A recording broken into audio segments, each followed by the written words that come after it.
bir hayotimizni rejaga solmasak, halaparch bo'lib ketib qoladi.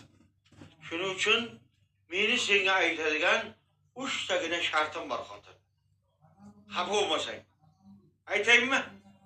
Birinchi shartim. Har dushanba kuni ulfatlar bilan choyxonaga borib osh yeymiz. Choyxona ishlaydimi, yo'qmi? Farqi yo'q. Ikkinchi shartim.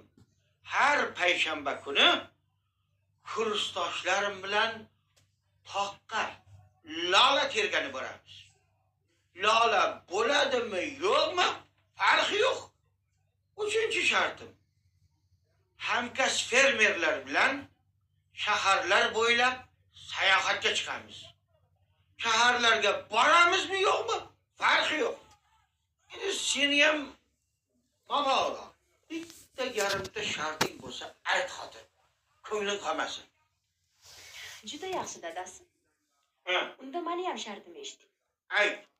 Kechqurun yolg'iz uxlamayman dadasi. Siz bo'lasizmi uyda, bo'lmaysizmi? Menga farqi yo'q. Xotin, hazil